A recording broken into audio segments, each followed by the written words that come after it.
Começar aqui, na medida que já está chegando mais gente. Compartilhar a tela.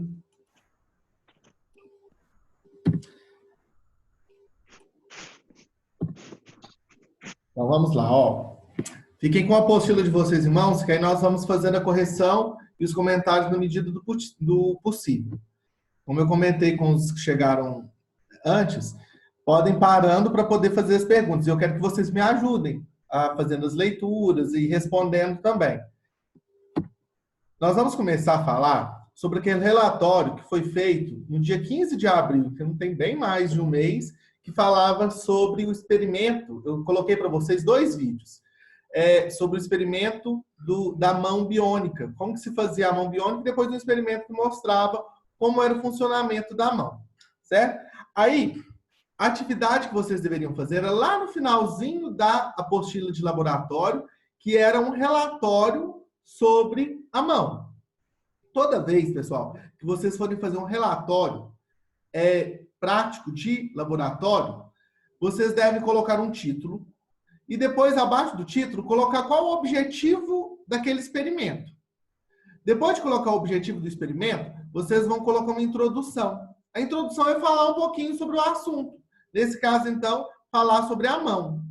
Depois de fazer a introdução, coloca quais materiais serão necessários e como será feito o experimento, ou seja, os procedimentos, a metodologia que é adotada para fazer aquele experimento. Aí, por fim, o resultado e as conclusões.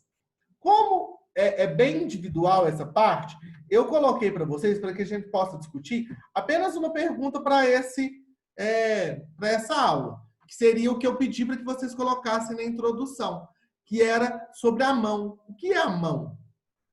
Quem me ajuda? Para que vocês acham que serve a mão de vocês? As nossas mãos, né? Diego, me ajuda nessa. Para que você acha que serve sua mão? Não sei não. Vamos lá, Sô. Por que você usa sua mão? Pegar as coisas, sei lá, para escrever. Objetos? Pegar objetos. Além disso, nós podemos utilizar as mãos para quê?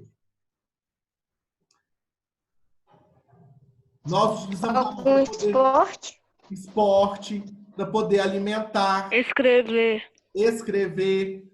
Certo?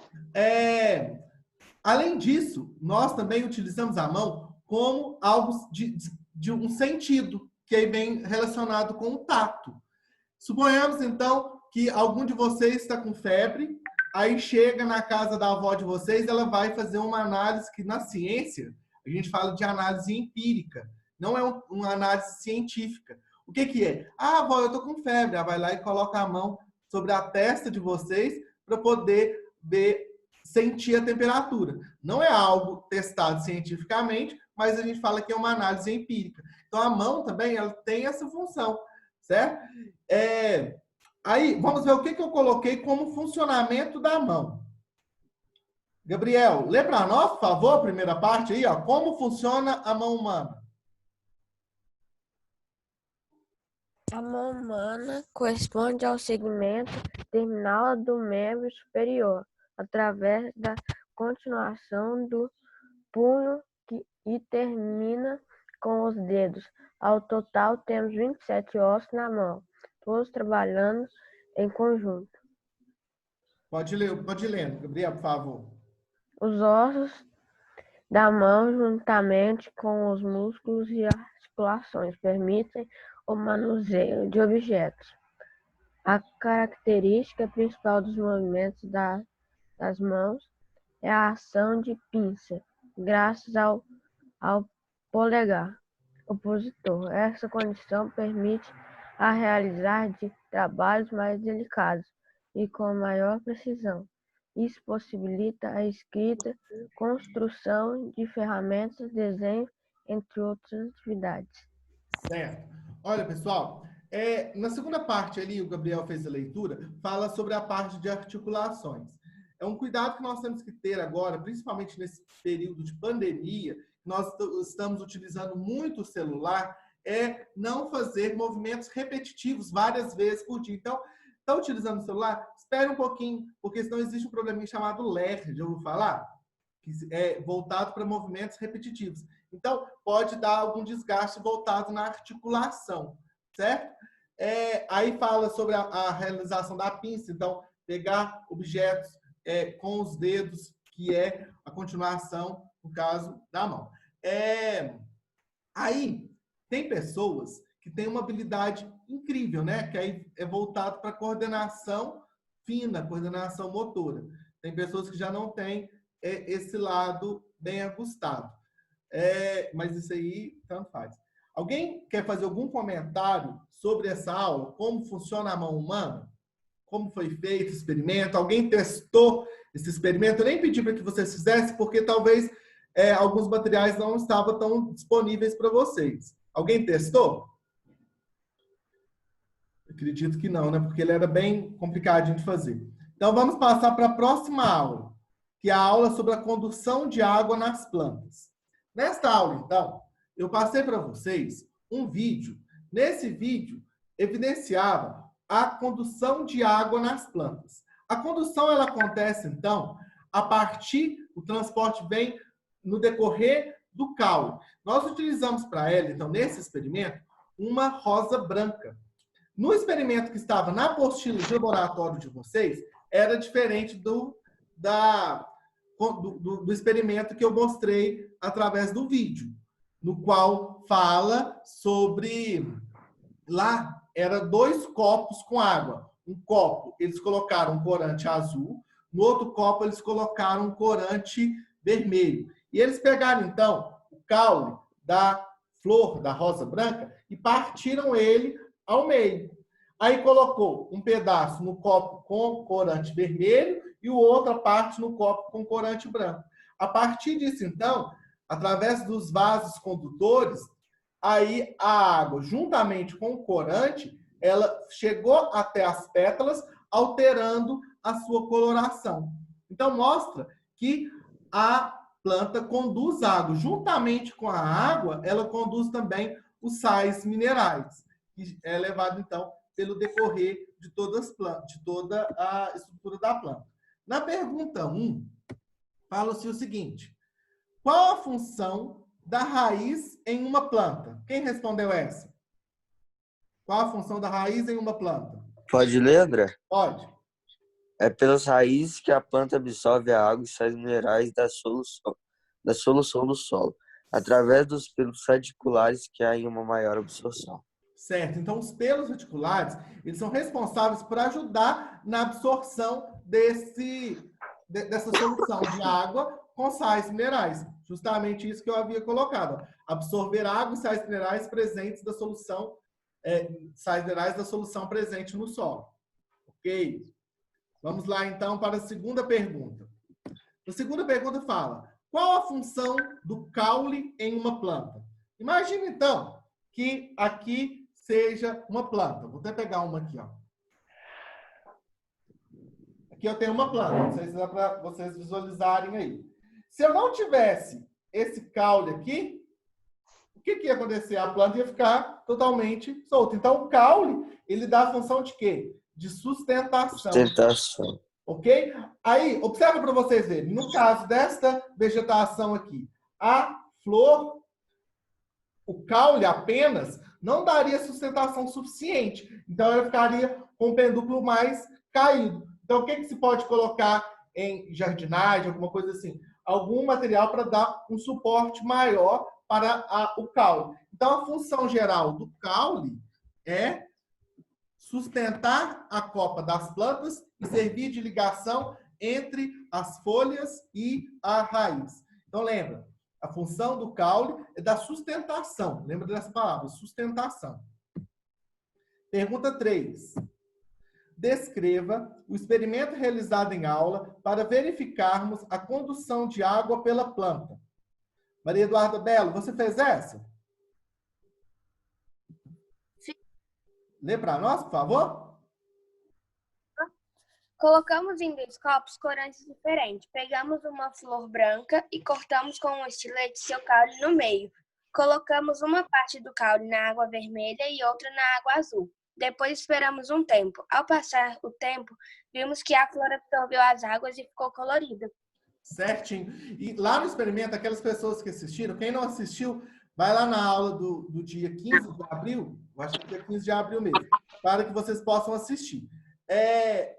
Mostra que metade da planta fica com uma coloração vermelha e a outra metade fica com uma coloração azulada. Isso acontece muito, muitas pessoas voltadas que trabalham com floricultura, eles fazem esse tipo de procedimento.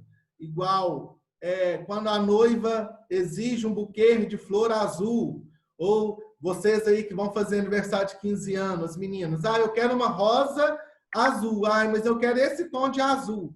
Aí o que ele vai fazer? Faz esse tipo de experimento para que vocês possam fazer. Aí quem for, os cavalheiros que forem dar rosas para as namoradas agora, dia 12, faz isso para ficar diferente, hein? Alguma dúvida, pessoal, em relação à aula sobre a condução das águas nas plantas?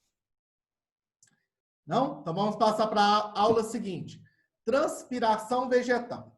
Esta aula que eu fiz com vocês está lá na página 68, foi do dia 13 de maio.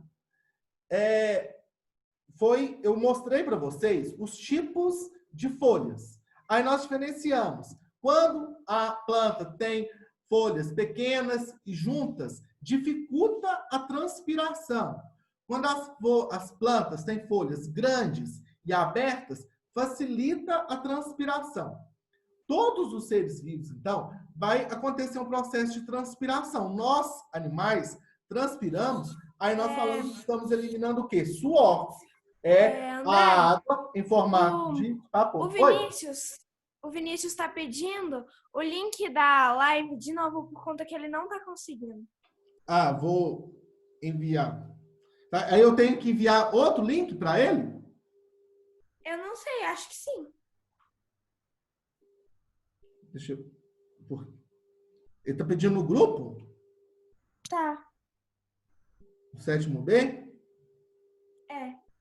Não estou vendo aqui, não. Vou encaminhar novamente.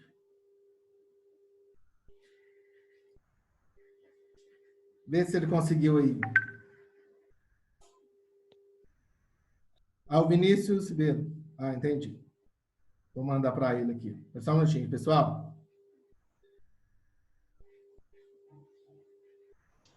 André, pode deixar, ele já me pediu e eu já mandei.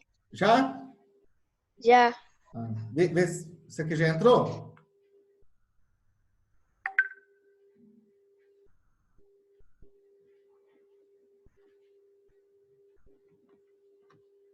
Esperar, então. Ó. Eu acho que já entrou. Vamos lá, então, voltando a falar sobre a transpiração vegetal. Nesse caso, as plantas, elas, dependendo da sua estrutura foliar, elas vão modificar a sua transpiração vegetal. Nesse caso, voltando a pegar essa vegetação aqui, nós vamos observar que são plantas que têm folhas grandes e elas estão espaçadas. Elas não estão tão próximas assim. Nesse caso, então, a transpiração das orquídeas, que é essa planta, ela acontece com maior facilidade do que aconteceria, por exemplo, naquelas plantas de jardim chamado pingo de ouro. Lá no vídeo eu até mostrei para vocês essa planta. Aí, falando sobre as perguntas aqui, então. Pergunta 1. O que é transpiração vegetal? Eric, você fez essa? Oi? O que é transpiração vegetal? Você fez? Então, vamos lá, me ajuda aí. Lê o que eu coloquei. O que é transpiração vegetal? A transpiração vegetal é a eliminação de água na forma de vapor por uma necessidade fisiológica. Certo? Então, lembra disso aqui? Aí vocês devem lembrar lá da aula que nós fizemos no 6º ano sobre estados físicos da matéria. A água é eliminada em forma de vapor e depois ela condensa e se transforma na água no estado líquido. Então, aqui nós estamos vendo também, fazendo uma analogia da aula sobre os estados físicos da matéria. Na pergunta 2, que órgão da planta é responsável pela transpiração? Essa é fácil. Quem me ajuda nessa aí? Acabei de falar agora. As folhas. Folhas, certinho. As folhas são responsáveis pela transpiração. Nada impede que também no caule aconteça um processo de transpiração, porém é muito pouco. As folhas são responsáveis pelo processo maior. Viu? Pergunta 3. Como o número de folhas e a estrutura e a superfície foliar, tamanho das folhas, estão relacionadas à transpiração? Maria Eduarda, responde essa para mim? Sim. As folhas pequenas e mais juntas dificultam na transpiração. Já as folhas maiores e abertas facilitam. Certo? Então, não esqueça dessa pergunta aqui, ó. Folhas, quando elas estão juntas e pequenas, elas dificultam a transpiração. Quando as folhas são maiores e mais espaçadas umas das outras, facilita o processo de transpiração. No caso que... André, eu coloquei diferente, eu posso ler? Pode. Eu coloquei assim, o número e o tamanho de folhas são fatores que determinam maiores ou menores taxas de transpiração vegetal. Certo? Aí, Vinícius, só evidencia depois essa diferença, que as folhas pequenas, elas dificultam a transpiração e as folhas maiores facilitam a transpiração. Tá bom. Vamos agora para a aula do dia 18. Eu pedi, então, nessa aula, para que vocês definissem 4 palavras: surto, epidemia, pandemia e endemia. Então, vamos lá no surto. Quem faz a leitura do que colocou no surto? Posso? Pode ser ler o seu, quiser ler o meu. Pode, tanto faz. Pode ler o seu. Acontece quando há um aumento repentino de casos de uma doença em uma região específica. Para ser considerado surto, o aumento de casos deve ser acima do esperado pelas autoridades. Certinho. Olha, nós estamos vivenciando um período na nossa cidade de surto da dengue. Mas por quê? Nem todos os bairros da nossa cidade estão com altos índices de pessoas contaminadas pela dengue. De forma que, então, é um surto. Então, suponhamos, a região do centro não tem. Lá no Engenho de Serra tem. Na região de Santa Luzia tem. Mas na região da Chapada não tem. Então, são regiões espalhadas na cidade. Então, nesse caso, nós estamos passando por um período de surto da dengue. Se toda a nossa cidade estivesse com dengue, ele já não seria mais o surto. Aí agora vamos ver epidemia. O que seria uma epidemia? Vai lá, Isabela, lê para mim.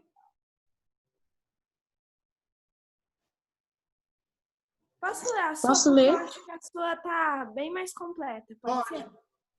Uma epidemia irá acontecer quando existir a ocorrência de surtos em várias regiões.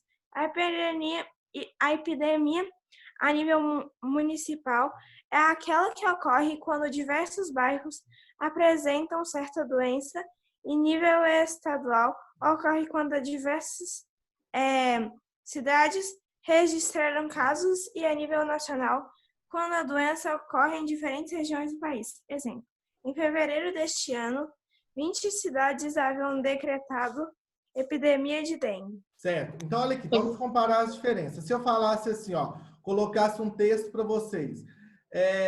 A cidade, nos bairros Ouro Negro, Água Vermelha, Sagrado Coração de Jesus, está com alto índice de dengue. Seria... André. Oi? Tá igualzinho a minha. Certinho? Aí, bom, Tá igual? Aí seria um surto. Agora, se eu falasse assim, toda cidade de Formiga está com casos de dengue. Aí seria uma epidemia, certo? Então, vamos agora para a próxima. Endemia. Lê para mim, Anne, por favor. Endemia. O que é endemia? A endemia não está relacionada a uma questão quantitativa. É uma doença que se manifesta com frequência e somente em determinada região de causa local. A febre amarela, por exemplo, é considerada uma doença epidêmica da região norte do Brasil. Certinho. Vamos ler o próximo agora, pandemia. Quem faz a leitura para mim da pandemia? Posso ler? Eu posso ler, André? Pode. Eu posso ler. Tá igual a minha de novo. É uma escala de gravidade, é o pior dos cenários. Ela acontece quando uma epidemia se estende a níveis mundiais, ou seja, se espalha por diversas regiões do planeta. Em 2019, a gripe ou a gripina passou de uma epidemia para uma pandemia, quando a Organização Mundial de Saúde, OMS, começou a registrar casos nos 6 continentes do mundo. E em 11 de março de 2020, o Covid-19 também passou de epidemia para uma pandemia. Certinho. Agora falando... André, Oi? essa da pandemia, endemia, é que página mesmo? Tá no final da apostila de laboratório que é para fazer.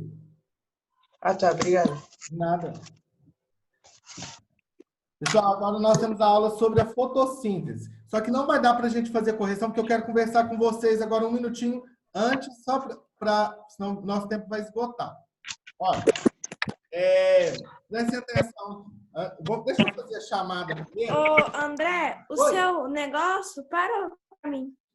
O André saiu? Hã? Ele parou de compartilhar a tela, Isabela. Ah, tá.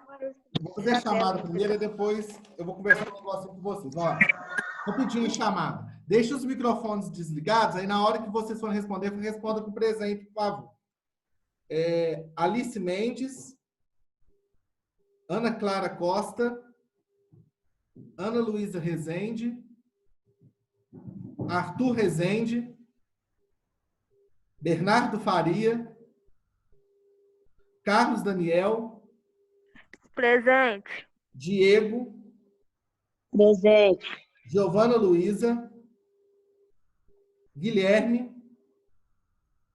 Presente. Gustavo, Isabela, João Henrique, Lívia, Presente.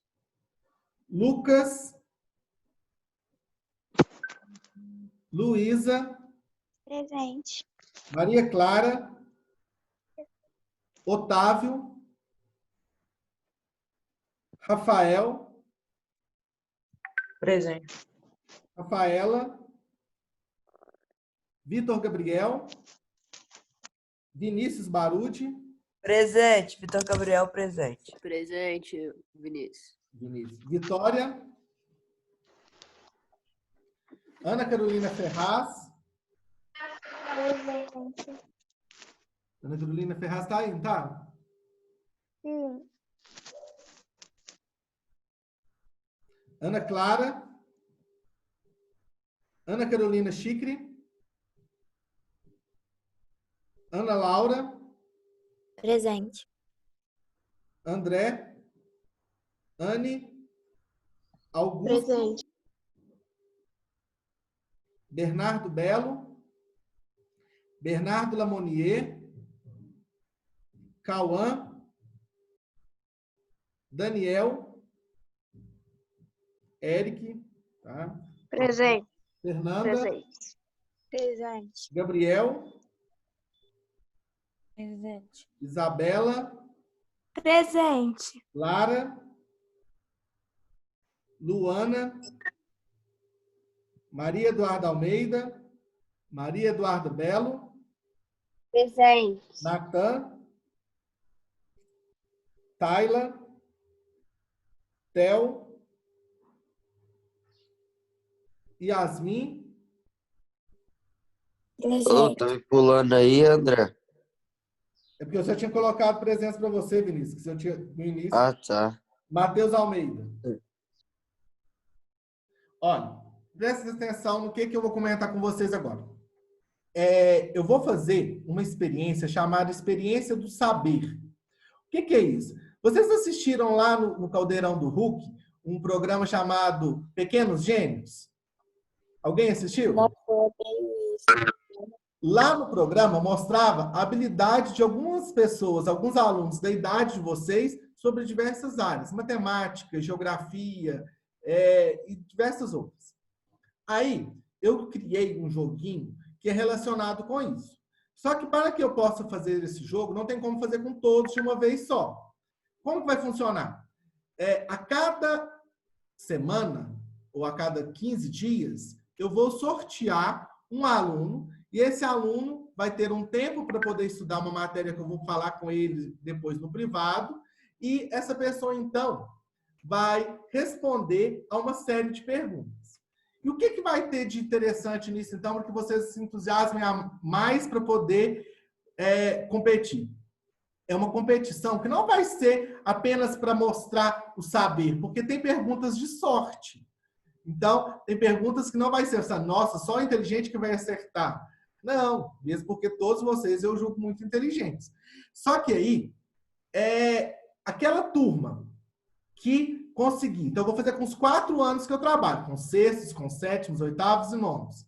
A turma que conseguir maior porcentagem de pontos, então todos os sétimos, depois de conseguir maior porcentagem de pontos, vai ganhar uma premiação que, quando a gente voltar às aulas presenciais. Eu acredito, vou conversar com a Solange, mas eu quero levá-los para passar um dia no CAT com um lanche de boa lá. E outra premiação, a pessoa que fizer maior pontuação, aí ganha uma outra premiação. Aqui. Então, vamos lá. Coloquei o nome de vocês aqui. Vamos ver a primeira pessoa que vai participar dessa experiência do saber. Essa pessoa, então, depois me chama no privado para eu poder passar algumas orientações. Aí eu vou marcar depois uma outra live com todas as pessoas que vão participar do primeiro, o aluno do sexto, o aluno do sétimo, do oitavo, do nono, para que a gente possa explicar melhor. Vamos lá, ó. Se a pessoa não estiver aqui, aí... Mas a pessoa está aqui. André. Deu para ler? A pessoa até balançou a cabeça agora. Maria Eduarda Belo. Então, Maria Eduarda Belo. Ô, André. A primeira. André. Oi. Oi, Érica. Se você prometer que vai levar a gente no CAT, quando as aulas voltar, só o ano que vem, então. Não, se Deus quiser. Nós já vai estar no 8º ano. Nossa. Não, vamos ter pessimismo. Eric. Nós vamos voltar antes. Tem que ser Pessimismo, otimista. credo, não. Não, vamos voltar. O Eric não conta, gente. Não escutem mais. Eu posso depois já conversar também. Então, vamos dar para a segunda pessoa. Maria Eduarda Bela é a primeira. Vamos ver a segunda. Então, Maria Eduarda vai representar os 7º anos. E a segunda pessoa é o Arthur Rezende. Maria Eduarda e o Arthur. De início, as duas pessoas. Depois eu vou sorteando os outros. O caixa 5. Hã? Quer? Arthur Rezende, por favor, comparecer ao caixa 5. Pegar seu prêmio. Pessoal, então na próxima reunião, na nossa próxima live, eu faço a correção da fotossíntese com vocês. Alguma dúvida? Não. Não? Um grande abraço, então. Fiquem com Deus e até a próxima aula. Maria Eduarda, Até. depois me chama para a gente conversar, ok? Tchau. Tchau. Tchau.